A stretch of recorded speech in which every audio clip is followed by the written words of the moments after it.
What's going on? What's going on? It's your boy, Storyteller Jet, with another episode of the That's So Fire Talk Show.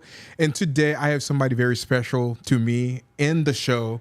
We've been friends for like over 4 years now, but he's one of the most amazing human being. Every single time that I go to CG and we get to hang out, it's always a fantastic time. So super excited to have him on the show today. Happy to be here.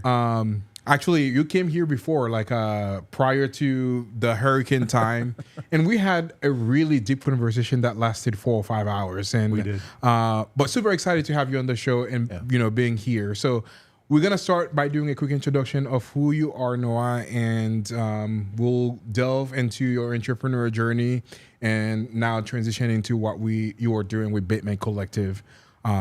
Ready to rock and roll? I am ready to rock and roll. Awesome. So let's start by doing a quick introduction. Who is Noah Parks?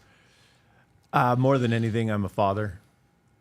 6 amazing kids that are absolutely incredible. And other than that, man, I love people, as you know. But professionally, I am the head of business development and partnerships for Bateman Collective. And I'm starting my 5th year there with them. And that's awesome. I probably knew that, but I did not realize that you had 6 kids. How many Those are just boys the and ones girls? I know of. So. The ones that he knows of. How many boys, how many girls? Yeah, so I have the 2 oldest are boys, and they are 2 years apart, and everyone thinks that they're twins. But they are very successful YouTubers. So shout out to Studio Gek. So if you like anime, they have an amazing channel where they are anime haters, but they watch anime and then they dissect it, and it's a pretty interesting channel.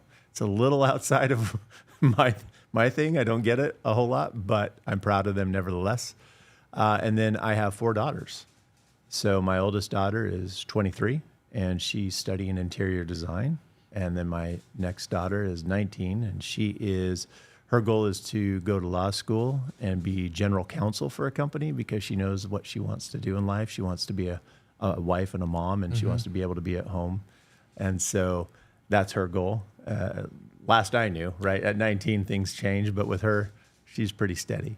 And then my 16-year-old is amazing. She's in high school. Amazing athlete, amazing scholar, an amazing human being. And then my youngest, Claire, she's my everything. She's Down syndrome, and so she'll be like people sometimes react differently, but I say she's my forever pet because she is just this amazing human being full of love and kindness, and she'll be with us forever. So it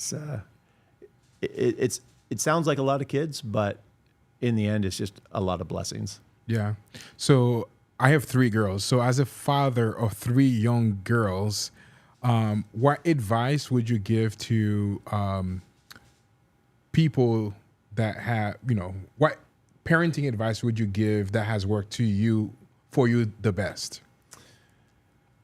Let me ask that question one more time because that was not clear enough. But I have 3 girls, but for you have 6 kids. What parenting advice that you would give to anybody watching this that has worked for you the best? The best advice I can give you is if you want to be the best dad ever, be the best husband ever. I wasn't. And I lost the opportunity to be the best dad ever. So that's the advice I would give you. Be the best husband you can be every single day. How can you be the best husband? What are some of the things that you can do to make sure that you are the best husband ever? Know what your core values are. Know what you stand for. Know what your non-negotiables are. And live authentically every day. And live in truth. Speak your truth. And lead your family. Yeah. So I didn't know that about you, that you had a young daughter with Down syndrome. What are some of the advice that you would give to somebody as a parent that, have a child with Down syndrome? what advice would you give them as it relates to, because that comes with challenges, obviously. Sure. What advice would you give them to be able to, you know, grow with their, you have a daughter, grow with their kids and, you know, be better with that? You know, I think I would back up, right? Because for us, when we found out fairly early on in an ultrasound. And then we went through some more intense ultrasounds to determine whether or not she was indeed Down syndrome. And ultimately, because some of the markers in that ultrasound came back so normal, we ended up doing an amnio so that we could know for sure. And then we were faced with a decision, because they present you with the decision whether to keep the pregnancy or not. Wow. And that's a decision I never, ever thought I would have to face. And fast forward a little bit, I've shared this story, but when you are given a choice, there's a part of you that for even a split second considers the option of terminating the pregnancy. And we ultimately decided that no, if God gave us this, then we are going to be all in. But I have had conversations with people who have been through that and have a lot of guilt for even considering the alternative. It's perfectly normal. It's perfectly human, because there's a lot of fear and uncertainty that comes from having that diagnosis, if you will. We had 5 kids that were perfectly healthy and lovely, and we didn't know what this would do to our family. We didn't know the impact it would have. We weren't, Amy and I weren't familiar with anybody with Down syndrome. And so we just had no idea what kind of impact this was going to have on our lives. And it was a little scary. We didn't know what it meant. But we came together, we dove in, we did a lot of research. We learned as much as we could. And it was really interesting because people who we met who were familiar with Down syndrome would tell us that it's the greatest blessing we could ever experience. That's a really weird thing to hear when you're wrapping your mind around what's coming. And it was almost offensive.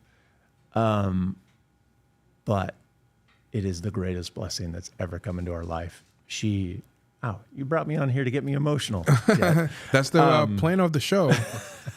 But it is the greatest blessing that we've ever had in our life. And she is amazing. And she is nothing but light, love, and joy every single day. She knows nothing else. Yeah.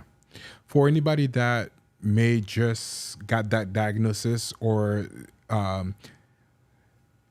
what are your, for anybody that just got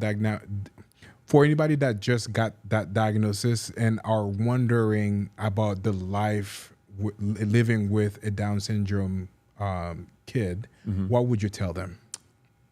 Just do you. Just be normal. Live a normal life. Also, find your local community. There's a lot of support out there. There's a lot of community for Down syndrome and special needs children's. Find it, engage in it, and become an active part of that community, because you'll get the support. You'll get look, it's not without its frustrations, and Down syndrome can also be kind of a spectrum, like the health challenges that they may have, the mental challenges. My daughter, she's super active, very sharp, but the bones in her ears didn't form all the way. So she has hearing loss, but she is incredible at sign language, and she is very smart. She's so fun. So lean into your community, find your community, lean into your community, and really take advantage of those resources, and just know that you're not even close to alone. And then early intervention is also a big factor.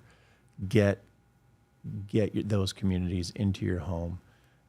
Start working with your child early, very early, but just don't change who you are as a family. Don't change your family culture. One of my favorite memories with Claire was I got a hiking backpack that I could put her in. And I would put her in the backpack and we would go trail running up in the mountains of Utah many times a week. And she loved it. And to this day, she loves the outdoors. She loves being outdoors. She has hiked to the top of some very tall mountains. Yeah. She has seen bristlecone pines in Nevada that are thousands and thousands of years old because she loves to be outside. She loves to hike and be active. So don't limit them at all. Push them and they'll respond. Yeah. As a follow-up to that question, what are some of the biggest misconceptions that people have as it relates to parenting a kid with Down syndrome? I think along those same lines, the biggest misconception people have parenting a Down syndrome child is that they have to somehow do something different. And yeah, there will be minor adjustments, but all in all, I mean, just integrate them, treat them the same. My other children stepped up in a huge way and really took on some not only leadership roles within the family because there's a new baby in the home, but also the baby requires a little bit more attention. And so rather than getting jealous of that additional attention that Claire received, they stepped up and they helped in other ways. I mean, I have a lot of respect and a lot of envy and gratitude and I don't know if envy is the right word, but for my kids because of the way that they did step up. Respect, I think is the word I'm missing there. Yeah. Yeah.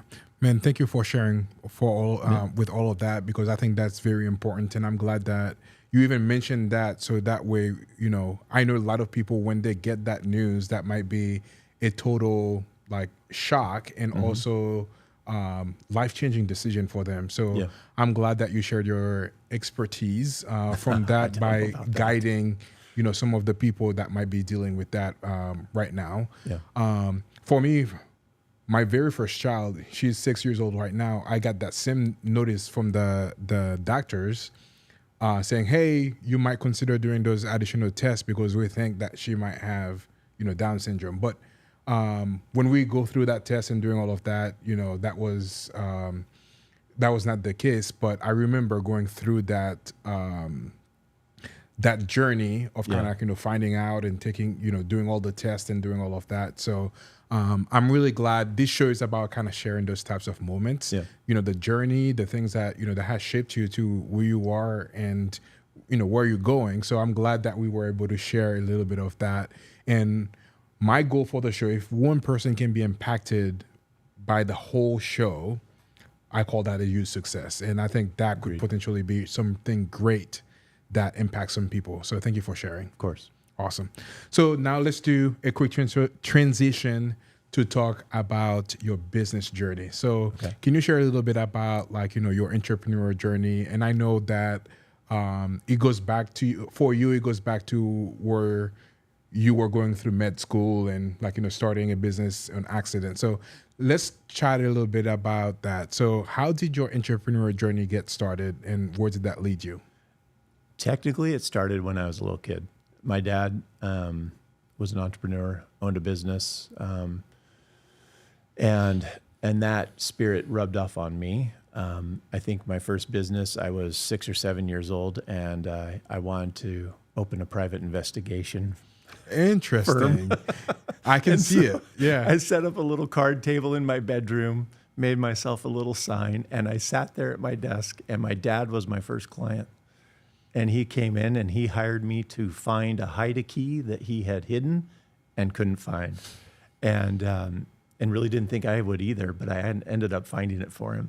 But so I've just always had that spirit about me, thinking of ideas, better ways to do things. But yeah, I mean, it really started as a poor college student wanting to have Christmas gifts for family members and trying to think, when you don't have a lot of money, what can you do? And so my minor's in chemistry, and I thought, well, let me put this to work. And so back in the 90s, candles were a really popular thing, Yankee Candle and stuff like that, but they were expensive. And so I thought, well, I can make a better candle. And so I went to the craft store, I bought the things that I needed, and I started playing around on the stove, and lo and behold, make a pretty good candle, and turned it into a business and included in that some bath and body type products. And, this is mid 90s to later 90s. And so ultimately ended up starting an e-commerce website for that, and then moving into a bunch of other ideas where I was drop shipping products and just had websites that would drop ship products. Ultimately ended up speaking around the world about internet marketing. And in those days, in the early 2000s, people were still figuring out how to get online. And so I spoke all around the world about how do you take your business online? How do you create that brand? How do you have an e-commerce website? And training people how to do that. Yeah, that's fascinating. So you were still going through med school while you were doing all of that? The goal was med school. I hadn't even gotten there yet. So this is just before sending out applications and everything else. I always wanted to do reconstructive surgery. I spent 4 years scrubbing in the OR with a doctor there in Utah. And that was what I wanted to do. But yeah, this just took me down a different path. Yeah. So a lot of people, obviously including me, I went to school for something entirely different than what I'm doing right now. Yep. For a lot of people, they might have a passion, but they were already on a path to do something that they wanted to set their mind to. But life has a way to completely shift and change. What advice would you give them when they are in that fork part of their life where they were pursuing something and life is telling them, hey, they need to pursue something else, and they're afraid of jumping and doing that? What advice would you give them to make that transition? Probably the biggest piece of advice I could give is follow your passion. Passion is, in my opinion, the underpinning to success. If you're passionate about something, you're not only are you going to do everything you need to do to make it happen, but you're going to have success at some point, at some level, right? I mean, that is a whole other conversation about how do we define success. But if you're passionate about something, I'm very fortunate to be passionate about things. I don't keep much in my life that I'm not passionate about. And so I would say to sit with yourself and really evaluate, what am I truly passionate about? For me, if I were in the medical side of things, as I had planned on, I was very passionate about that. And so I think I would have had success as well. But I'm not. And I mean, I followed a different path. And it's been hit and miss a little bit, the typical entrepreneur journey. I've had some wins and I've had more losses than wins, but I still stay passionate about entrepreneurship nevertheless. Yeah. You just mentioned that you've had more losses than win. Can you share some of the biggest losses that you've had and how did you overcome them? Yeah. Probably the biggest loss I had was starting a business with a friend on the back of a napkin, essentially, and having it be informal and growing that business. And I mean, up till 2, 3 o'clock, uploading data, just all sorts of stuff for a couple of years. And then once success starts to happen, things change. And I basically got squeezed out by a mentor who wanted what we had developed. And I don't hold any fault. I mean, he and I are, my friend and I are very good. I love him to death. He's a brother to me. And so we're good. But it's hard to see the incredible success that business has had and not be able to be part of that journey. Yeah. So that has been by far the biggest failure. But it's also been by far the biggest learning experience on multiple fronts. One, get your operating agreement in place when you start doing something. You know, if you're going to build something and build something big, make sure you formalize that agreement so that you are protected should something happen that you don't foresee. But on the flip side of that, on the human side of that, it's forgiveness, it's love, it's compassion, it's trying to have empathy and put yourself in the shoes of that person and why they made the decisions that they made. Because at the end of the day, it's just money. It's just business. You know, it's not what's important.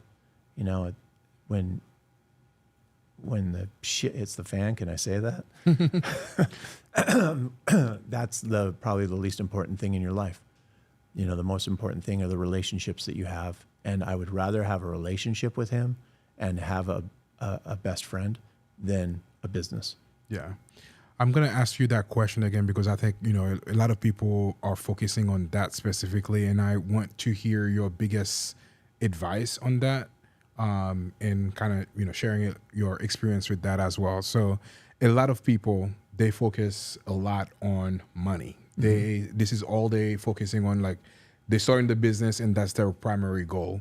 You just touch on something like that this is not the most important thing. So for a lot of people that are chasing money, what are some of the pitfalls that they might encounter and why should they not focus on solely money, and what are some of the other things that they should do? Yeah. Think about the times when you are lying in bed with a cold or some sort of illness. Or like for me, from football, I had to have 2 bones replaced with titanium, and I was laid up in bed for quite a while. I would trade any amount of money for that to be healthy again, right? You think about at the end of your life, nobody wants to be surrounded by accolades, trophies, their bank accounts. They just want the people that they love in the room. So for me, that's really what's important, and having your priorities straight. If everything else is stripped away. In fact, one of the things I really love, and I saw this on Chris Wilkes' podcast, but it was a man on the street asking advice from somebody, and he said, if I gave you $10 million, would you accept it? Of course. Of course. Okay. So you would accept $10 million from me. What if it was on the condition that you didn't get a wake up tomorrow morning? Absolutely not. Right? So how important is money? Not that important. You know, you've got daughters, you've got a wife, you've got a life. That's far more important than any amount of money. So I try to keep it in perspective that way and really try to stay balanced in what I do because I want to make sure that. Now, this hasn't always been the case, right? I mean, there's parts and pieces of life that I am still repairing and trying to strengthen. But, you know, I fell into that trap for a minute and it cost me. And so sometimes you learn the lessons the hard way, but you learn them nevertheless. Great.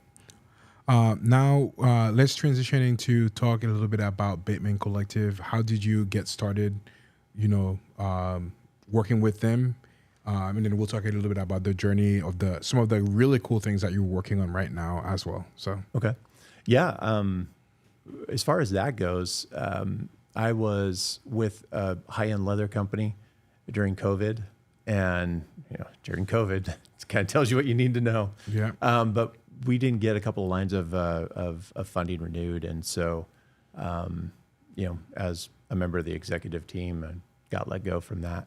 Which was not lovely, but I was out available in the market, and Brandon Bateman was looking for and using a headhunter for a different position, but the headhunter knew me and knew I was available and introduced us. And the moment I met Brandon, his brain is one of 2 or 3 that I've ever met like that in my life. The way he thinks, the way he processes, his brilliance, and I wanted to be a part of it because I knew from the sales side and the development of the business side, I could bring a lot to the table and take his brain and help build from what he had already started. So we were introduced, we started working together, starting my 5th year working with him. And yeah, that's how I got started in the REI space. Awesome. For those people that are watching this that are not aware of what Bateman Collective does, what are you guys focusing on? What are your products and offers? Yeah, so Bateman Collective, we focus on PPC, Facebook, SEO, and website builds for REI. So we only focus on motivated seller lead generation through those channels. Fantastic. So you recently did a fantastic presentation at the Collective Genius Mastermind in Dallas, which was like 3 or 4 weeks ago. A couple weeks ago. And it was a fantastic. I would like for us to touch on that presentation, mostly about like talking about AI and the AI Max, I think it was around, and some of the things that people should consider during today to position their business with, what's coming with AI. Yeah, one of the big benefits that I have is that I started internet marketing before internet marketing was even internet marketing. My first website was 1996, so 2 years before Google. And being in that game, optimizing for search results as the search engines themselves were developing. So I've basically been in this industry and I've watched everything grow from zero. The reason I believe that's valuable is it gives me a historical perspective that most people don't have. So I've watched Google over the years. I've watched how they've come out with new products and services, and I've watched how they've implemented those into the marketplace. And they announced a couple of months ago now, AI Max. AI Max is the next iteration of Google Ads. It's AI-driven Google Ads. And the biggest implications of AI Max are that they are essentially doing away with keywords and matching exact match, phrase match, broad match. And they're moving to purely matching based on intent. So Google, every click that happens in Google, they've got 10,000 plus points of data on the person clicking. So that data is attached to the click ID. What that does is it helps them to build a very accurate avatar. So when somebody is doing a search, regardless of what they type in, because of all these data points, Google knows more than likely what is their intent. What are they actually looking for? You say this, but you really want this. So that is the type of match that Google is moving to with AI Max. Secondary to that is right now we create ad copy. We create a title, we create a description for the ad that we want to show up on the Google search results as sponsored listings. That's going away. Google is going to dynamically create that ad copy, that title, that description to best match the intent of the person who did the search. Then they're going to have control over final URL optimization. In other words, they're going to then decide which page of your website is the very best page to drive them to based on that intent. So really what they're doing is they're taking away our ability to steer the ship, if you will, and control how people flow into our funnel. And they're doing it because they have so much more data and they believe that they can do it better. What are some of the implications that would have on businesses moving forward? Yeah. The biggest implication that I have been preaching, and I feel like the Noah of old preaching that the rain is coming. But look, if they're going to take control of copy and final URL optimization, that tells me that if you don't have the content on your website that they're looking for, that they feel confident in serving to their client, which is the person doing the search, you're not going to be in the game.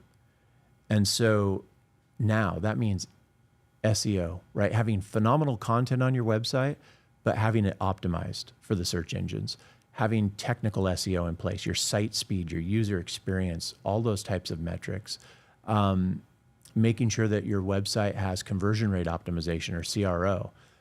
That is going to be critically important as well, because if Google's going to steer somebody to a page of your website, that page of your website better be prepared to convert that visitor into a lead.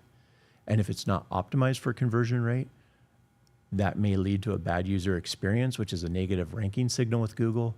And now you're going to struggle to show up the way you want to show up, no matter how much you're willing to pay Google.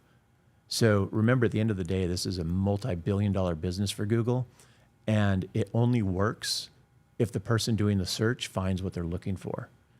So they're trying to provide that better user experience. And if your website is not optimized and not well built, you just won't even be in the conversation. Yeah.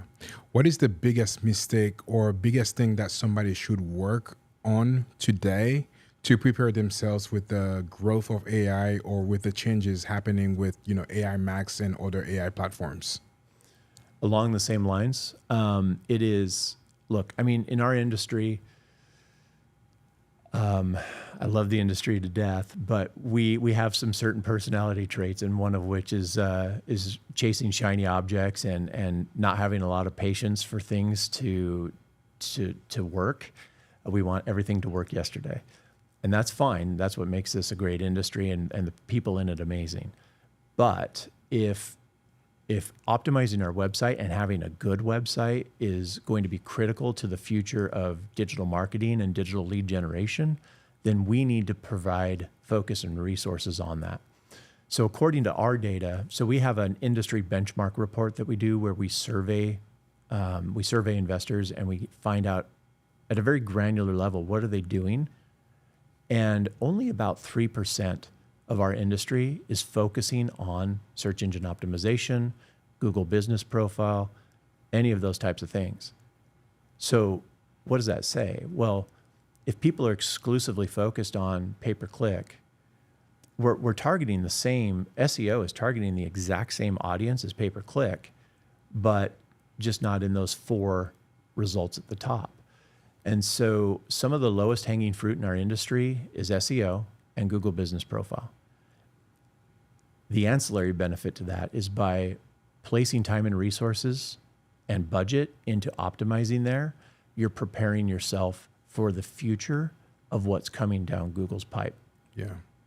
A lot of people say that Google search is going to be completely replaced by ChatGPT or AI. Mm-hmm. What are your thoughts about that? And what are some of the things that people can do to make sure that when people are searching for their names, that is being picked up by ChatGPT or other AI platform as well? So I think there's a couple of things that are important to remember. One is your avatar. Is our avatar in REI, is the motivated seller on ChatGPT looking for somebody to buy their house fast for cash?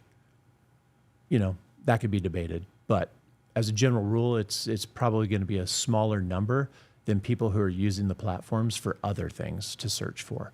It's one reason why, TikTok may not be the most scalable, repeatable channel to run ads on for motivated sellers, because it's the same way. If we were to go fishing, we're going to chase where the fish are and where they're biting, not just where we want to be, right? It doesn't make any sense.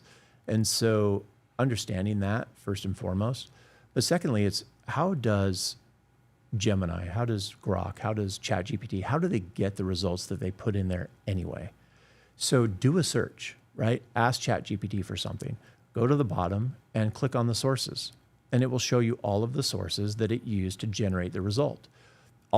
At this point, all AI is doing is repackaging and repurposing content that already exists, oftentimes a few months ago, right? Not even up to date. So that's why AI is not necessarily great for current events, because that information just isn't there yet, but it's getting better and it's moving exponentially. But look at the sources. When you do a search on Google, Gemini, the results that come up in Gemini, click on the little link icon at the bottom of a result, and it will show you 2, 3, 4 websites that it pulled that information and repackaged it from. So what does that tell me? That tells me that if they're going to websites to gather this information and they're just repurposing it or truncating it, if you will, and making it more of a summary, then we need to have content on our website for them to pull from. So again, all these things are going hand in hand. It's almost like a SEO renaissance, because that channel is becoming increasingly more important for the various platforms. AI doesn't create anything novel. It just repurposes what exists. And so that, I think that's something to really keep in mind. Yeah. So you guys do a lot of SEOs. You do build websites for people. What are some of the things that you can do to position your website to be, for that information to be pulled by AI? First, build your website on a good platform, WordPress, Duda, something like that, that Google can index well, and that you can provide layers of information for Google to index. Some of the easier website building tools out there are not necessarily the best for ranking in search and for Google to index. So you want to make sure that you are, first and foremost, using a platform that is going to help you to rank well. Secondly, Google Business Profile is probably the lowest hanging fruit right now. Like optimizing that profile, posting regular content on that profile. Most people don't know that you can do like mini blog posts on Google Business Profile, and Google will pick that up and they value it. It's, again, historical context. If we rewind 12, 15 years to a platform called Google Plus, I don't know if you even remember that. I've never known it. No, didn't know about that for sure. So Google Plus was essentially Google's attempt at competing on the socials. And it was a train wreck, absolute train wreck. Huge number of people set up the profiles, but very, very few actually used it. But what was interesting is if you were active on your Google Plus profile, you would rank in the organics well for the content. So in other words, Google loves their own stuff, right? So post regularly on Google Business Profile. They're called updates, but it gives you an opportunity to put in a graphic, to put in about 1,500 characters, and then also a call to action. It could be a book a seller appointment. It could be, call. It could be anything. So have that catchy graphic, 1,500 word update with a call to action, and do that regularly. If you were to do that weekly, you would see your number of organic leads. Now I'm making this statement, obviously no guarantees, right? But more than likely you will see the amount of organic leads coming in go up. Yeah. I think this is a really great advice, because I feel like a lot of people are not even considering that. So I'm going to ask you that question. You did a really great job explaining that, but for people, Google My Business is probably the lowest hanging fruit there is out there. What are the 0 to 1 implementation that somebody can do to make sure that they can utilize that platform better and reach out their clients? Yeah, so there's a couple of activities in getting your Google Business Profile optimized that are going to take a little bit more time. The verification of your office, things like that, taking photos and submitting those to Google and getting verified, that's going to take a little bit more time. In the meantime, make sure that all of the other information is accurate. Your name, address, phone, all of those things. Those are simple. That's your 0 to 1, right? Then dig in a little bit deeper. The services that you offer, where you offer those services. A lot of people don't realize that you can game it a little bit by putting in multiple things with multiple like geographic modifiers to be able to get even more in there and be really specific. So be as specific as you can, but also be as robust as possible.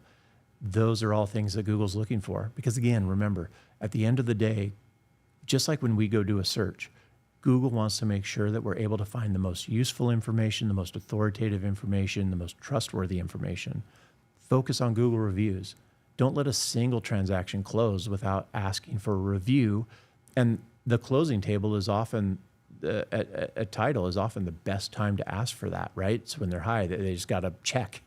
So ask for that review on Google, but also consider Facebook reviews because those will rank in search oftentimes, and video as well. If you've got somebody that you feel is good on camera and you can get a good video review from, make sure you film that and put it on your website as social proof. Yeah. How often should people be posting on Google My Business to make sure that they rank properly on Google? I would say once a week. And it doesn't have to, again, it's 1,500 characters, not words, characters. So we're talking a couple paragraphs, right?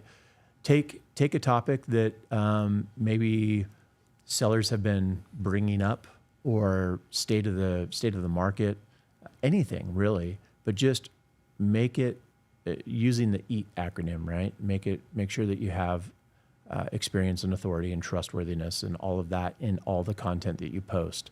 Have a good picture. Make sure that picture's there's something called alt image tags, right? Which may be a little dated, but in my opinion, if you do all the things right, you stand the best chance, right? Yeah.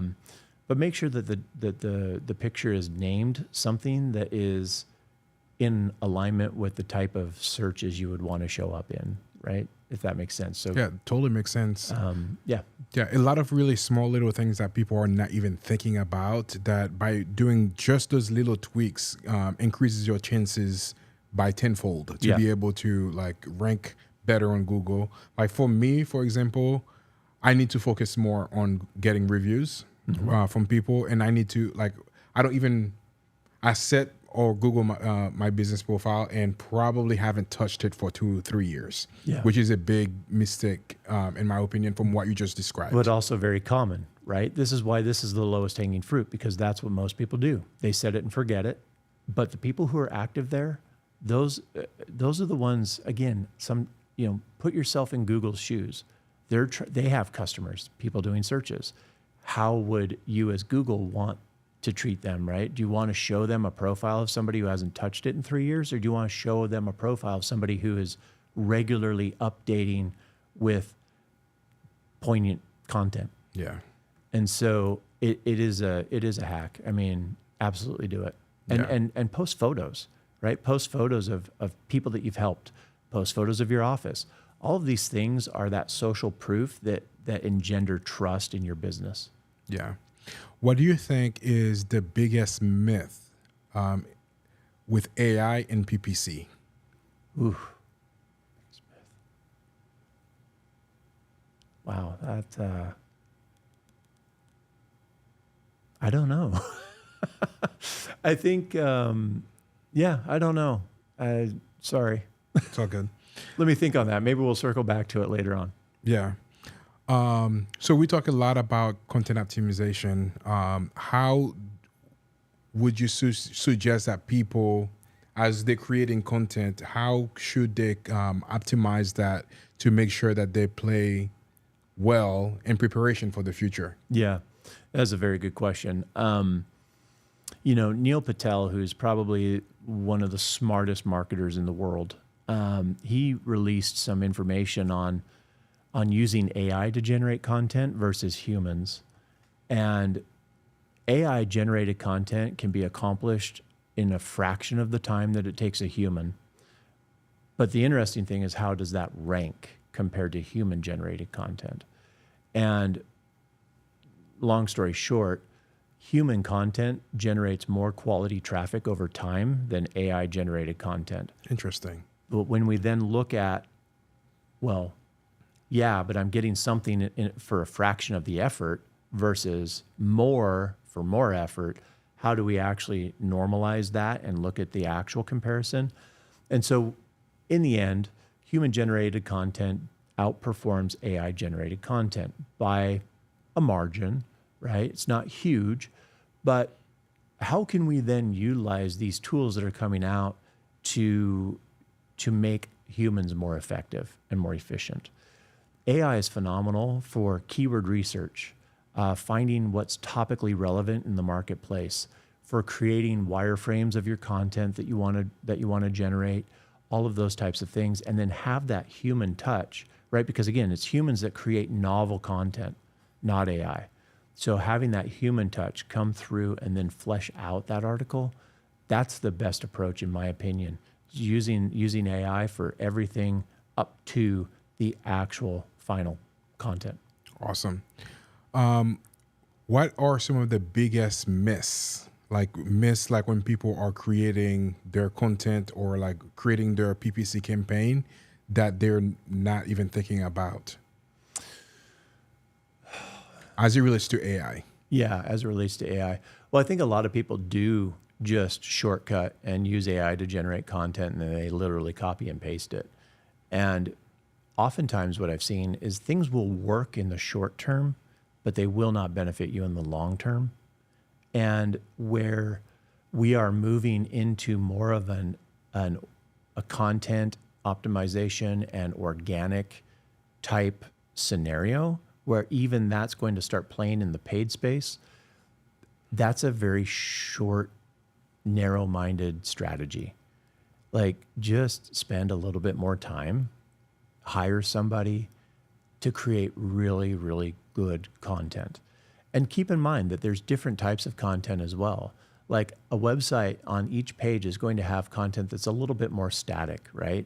You put it up there, you don't change it all that often, but you still want to be fresh and you still want to be active. And that's where blogging can come in, creating blog posts and updates and things like that. That's where tying into your social channels. If you're active on YouTube, YouTube is a very, very good way to drive traffic to your website, because everything you say on YouTube can be transcribed and indexed and therefore optimized. So use AI to know what your keyword strategy is.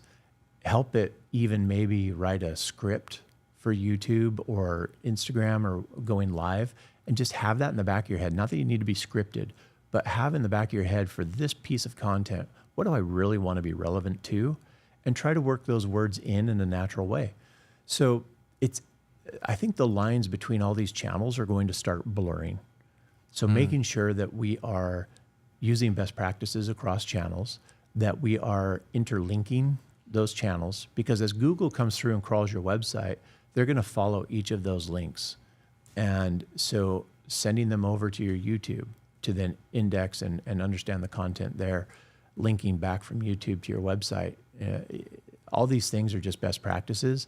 And I think the biggest myth is that, I mean, look, you can go hard on one channel and find success. But if we're in this for the long game, then we need to go hard on all channels and really try to, again, user experience. If you come to my website, I've got some really great stuff on YouTube. I want to link you over there and I want to send you over there. And then once you go to YouTube, hey, I've got some really good stuff over here, right? And so think of it that way. Yeah. Think of how you want people to flow through your content. Yeah. You talk a lot about branded PPC. Mm-hmm. What is it and how can people use that to their advantage? Yeah, no, it's a phenomenal question. Branded PPC is one of the more overlooked campaign types, because people just think, oh, I don't know. Actually, I don't know what they think. Maybe they just think they're going to show up on their brand when somebody searches it.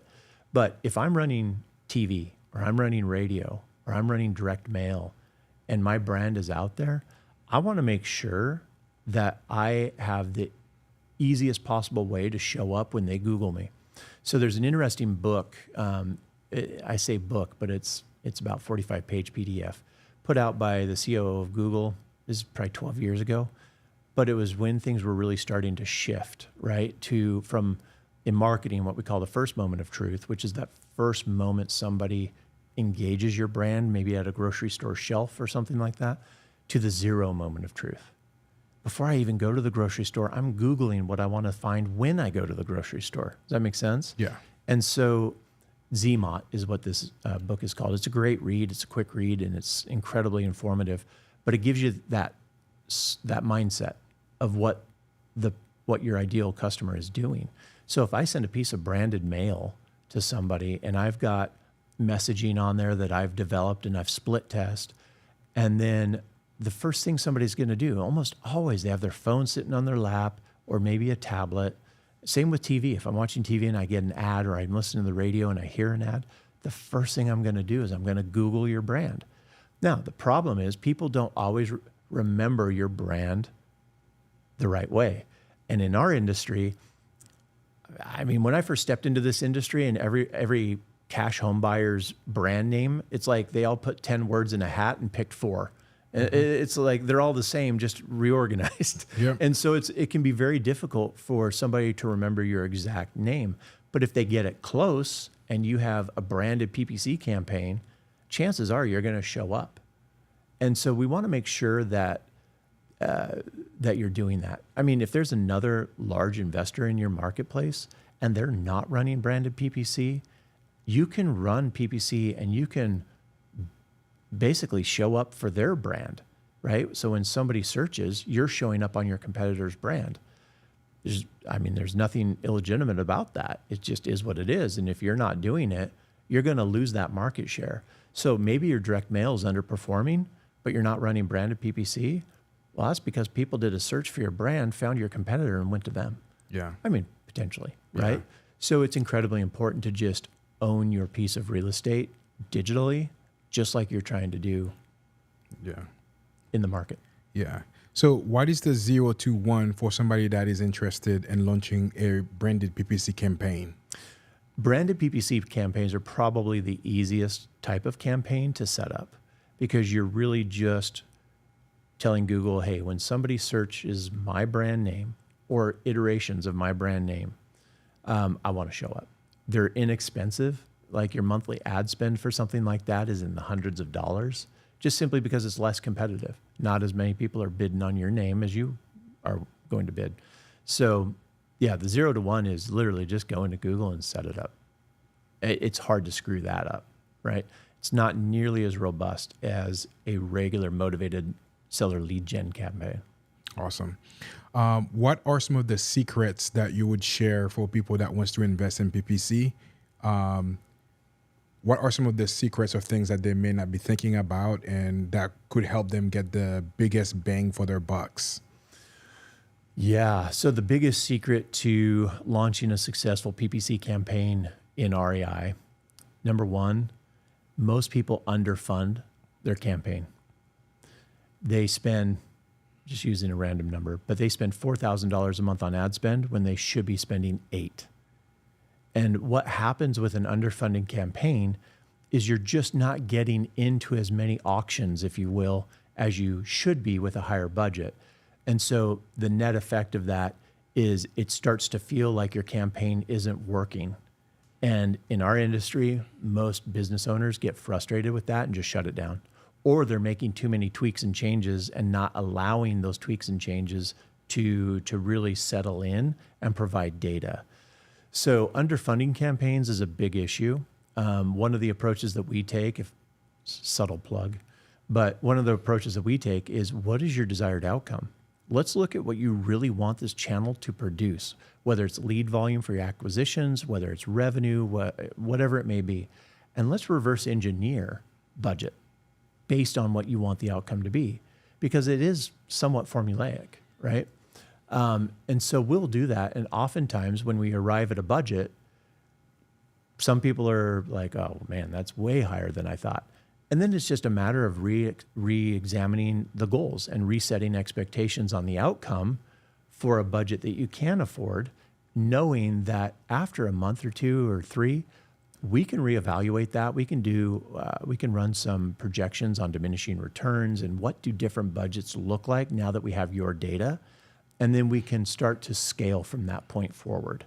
So that's how we approach it. But underfunding budgets, probably the biggest mistake people make. Yeah. So you guys also offer a lot of SEO tools to help other people with that.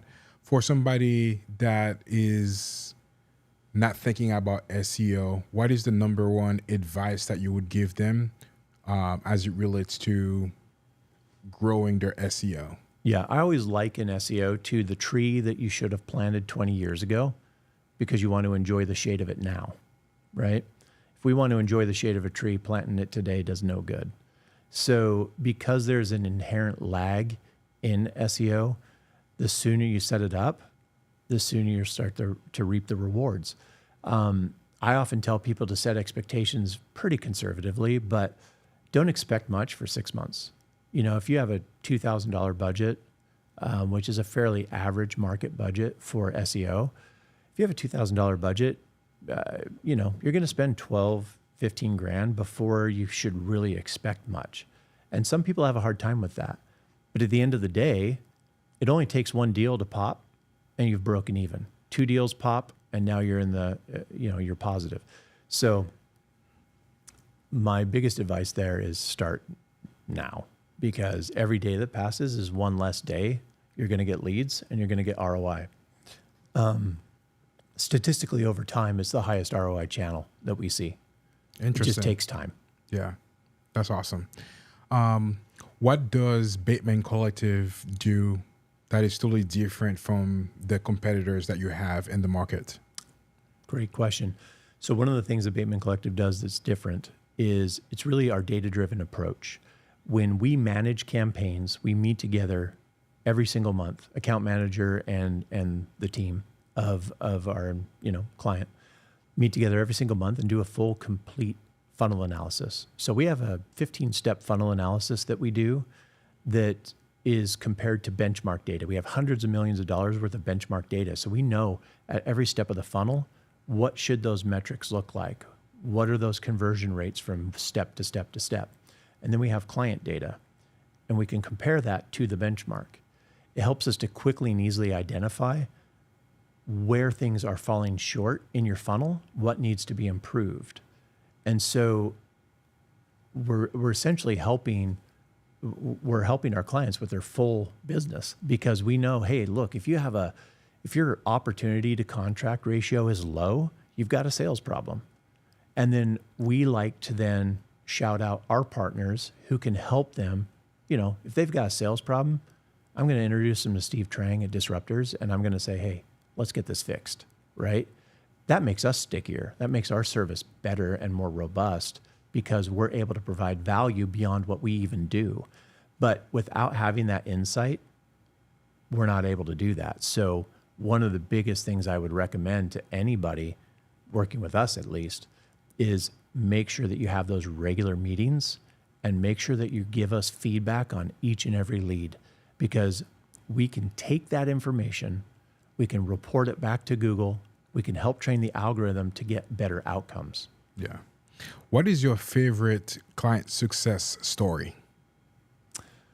Favorite client success story? We just had a client who reported a 10x ROI on PPC. The reason why is that it's just like sports, right? In football, the fundamentals, blocking and tackling. In basketball, dribbling, passing, right? They do the fundamentals well.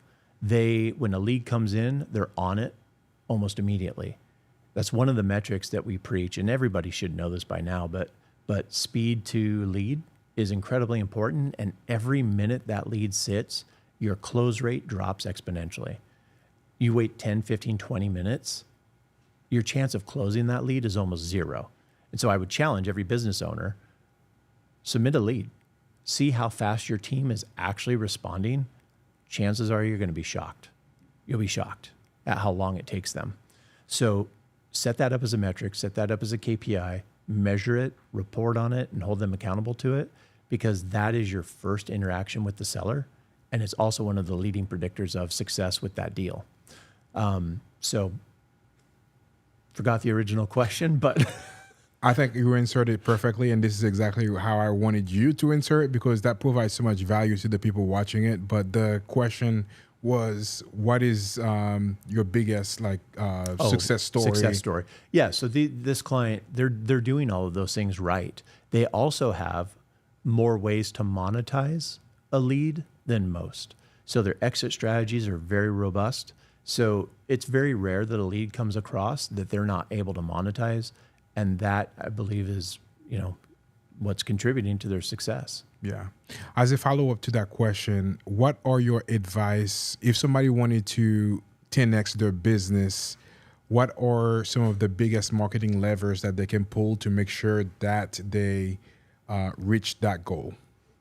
That is another great question. If somebody wants to 10x their business, and marketing is the key, right? I mean, there are other levers that you can pull, but my advice is take an omni-channel approach and have patience. Have patience. Every channel is going to ebb and flow. And if you cut a channel,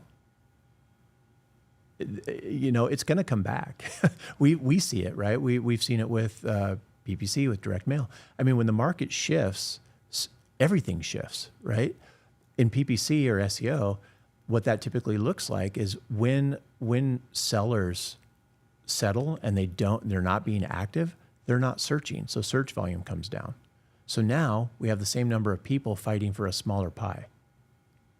So just be patient and spread yourself across multiple channels, build your brand, have consistency and continuity in your messaging so that if I engage you on PPC, I get a letter from you, I hear you on the radio, that messaging resonates because I see it across your brand.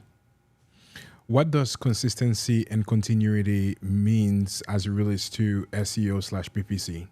Yeah, having a unified, really brand guide, right? You have a brand and you utilize that brand every time you're in front of your audience, right? So you want to make sure that it's not just logo, colors, things that we typically think of in a brand guide, but also brand voice. How are you presenting yourself to people out there? That's critically important because there's a familiarity, there's a confidence and trust that comes with that. And so you want to make sure that these are things that don't just happen. They're calculated. They're things that you need to focus and spend time on to create and then stick to it with your marketing team. Awesome. What advice would you give to business owners that are completely intimidated by the rise of AI? It is intimidating. The rise of AI is intimidating because it's moving so fast. That's what's intimidating. I mean, I'm in this and I'm intimidated by it. And I think there's also a little bit of fear about what the ultimate outcome is going to be. But the advice I give is, we may not have to dive in ourselves. Find somebody else who's passionate about it and let them dive in because they're going to do the job right. Oftentimes that's a younger person. And so it's not necessarily a high salary position, but somebody who's younger, who's passionate about AI, who gets it and is living it all day, every day.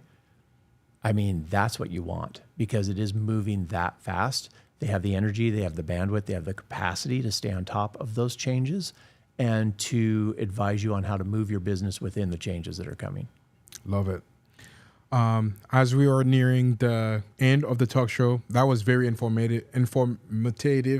Man, I cannot speak today. That was very informative, and thank you for sharing all of the tips and tricks and things that I've taken a lot from it personally.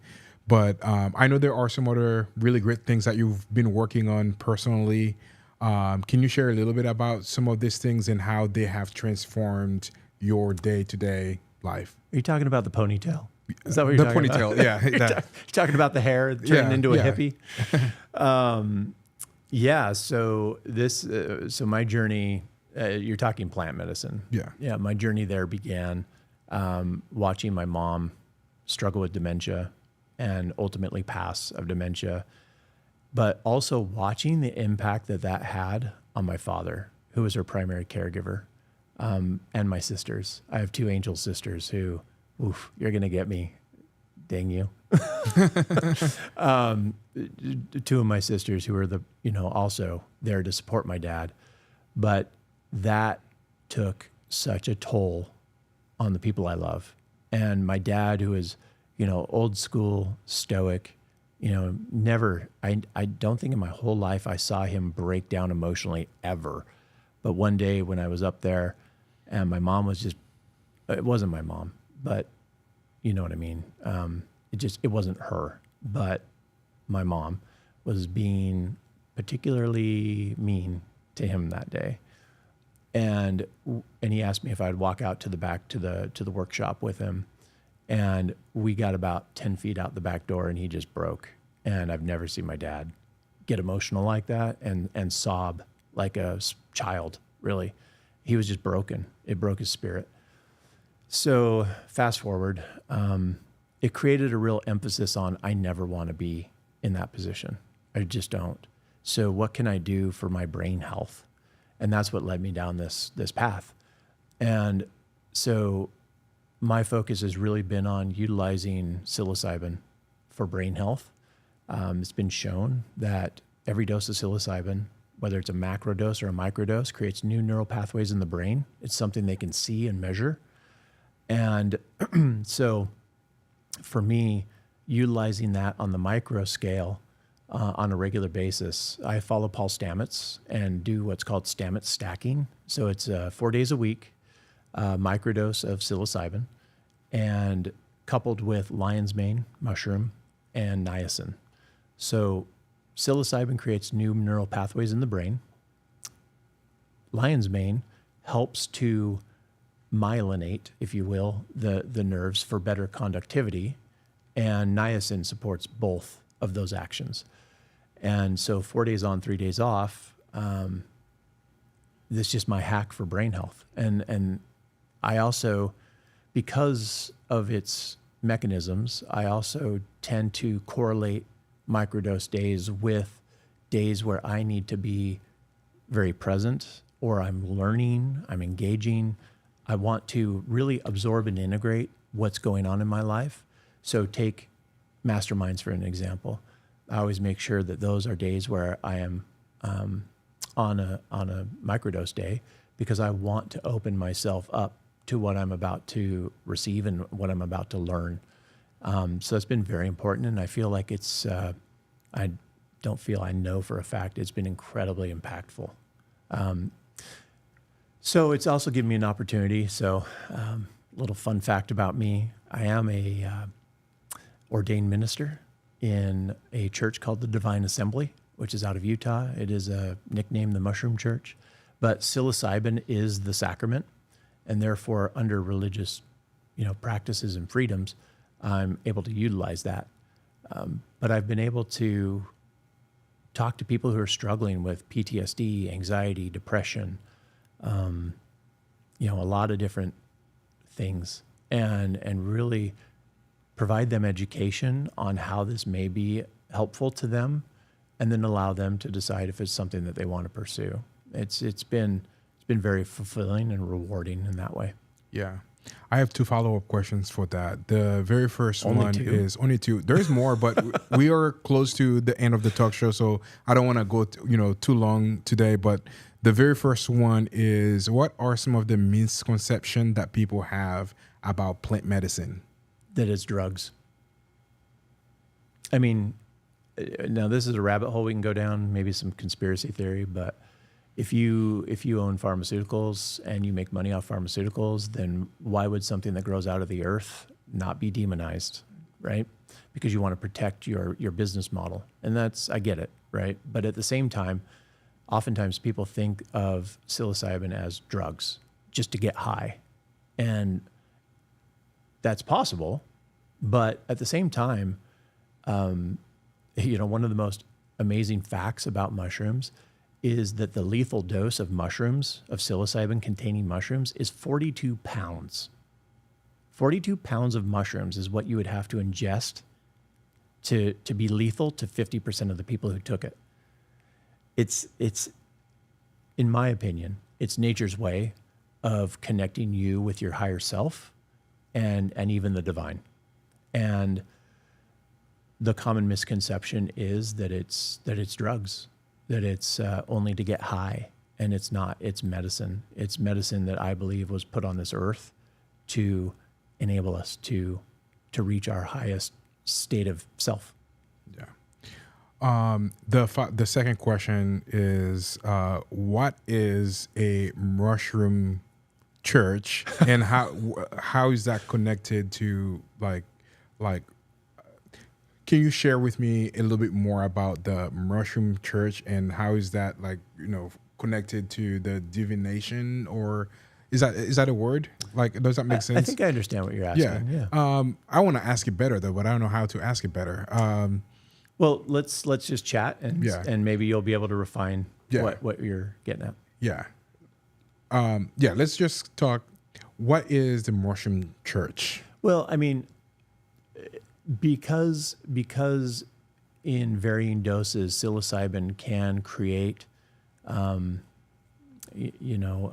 psychedelic effects, but oftentimes those effects are equated with a higher state of being, a higher vibration, even connecting with divinity itself, connecting with God and being more connected in that way.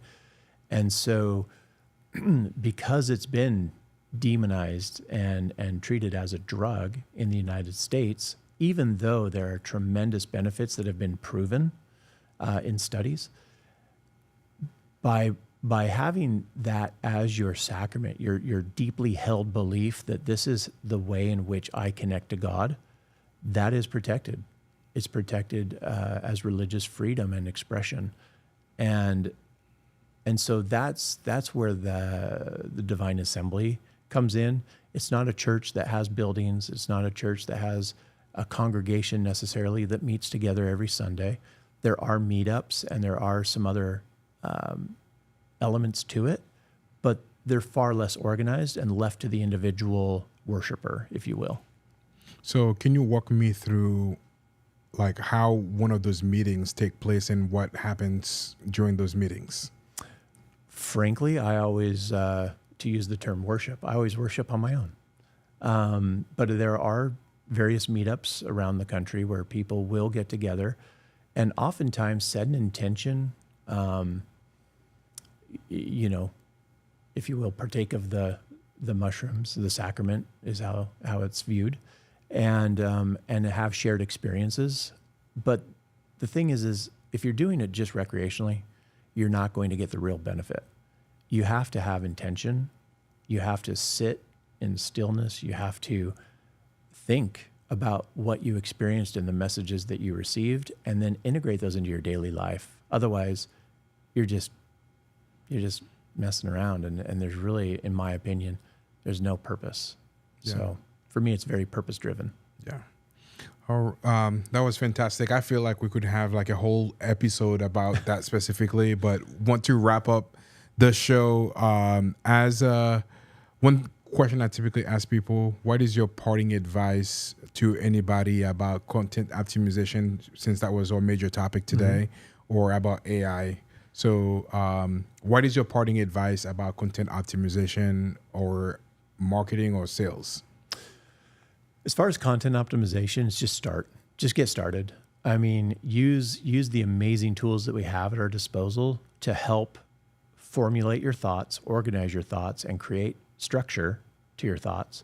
And then just start spitting some stuff out, then run it through AI, have it improve it, have it, you can tell ChatGPT that you want it to sound more professional, or you can even tell ChatGPT what your target demographic is that you want to speak to, and they can help rewrite it.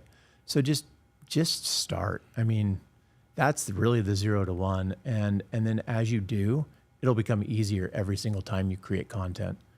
That's my biggest piece of advice, is just get going. Yeah. For anybody that is watching this and wants to learn more about Bateman Collective, how can they get a hold of you personally? Yeah. And also how can they reach out to Bateman and, work with you guys? Sure. The website's batemancollective.com. My personal email address, Noah, Noah. So Noah at batemancollective.com. And that is the best way to reach me. And if people want to reach out to me, I'm happy to give them a very detailed checklist of what they can do, the 0 to 1 on Google Business Profile, on branding. I will give everything I have to people. So super easy. Just reach out to me and let me know that they listen to us. And yeah, I'll do anything and everything. And if I need to connect them to my team for a full-blown strategy, I'll do that. But just here to help. Awesome. Actually, I'll be the first one to email you to talk about that Google My Business checklist or documents because I can personally use that and do better at Google My Business. I think that was probably my number one takeaway from this chat with us today. Yeah. About improving on that as well. It's oftentimes people just don't know what to do and what to do next, and so by putting it into a checklist format that is very granular, it makes it very easy to just. It really removes any excuses. So Yeah. just get it done. Yeah. Awesome. Well, such a pleasure having you on Love the you, show. Love you too, bro. And it's been fantastic. Thank you for coming in. I know you're in town, for just one more day, or you're leaving today. No, leave it in the morning. You're leaving in the morning. So I'm super honored that you came over and being on the show and get to chat a little bit and sharing your expertise and experience with us as well. Yeah. Thank you. Appreciate it, man. Appreciate it. There you have it. Thanks for tuning in, and make sure to reach out to Noah if you have questions about SEO, if you have questions about PPC, about branding, about AI. He's your man. Let's go, baby. It's fire.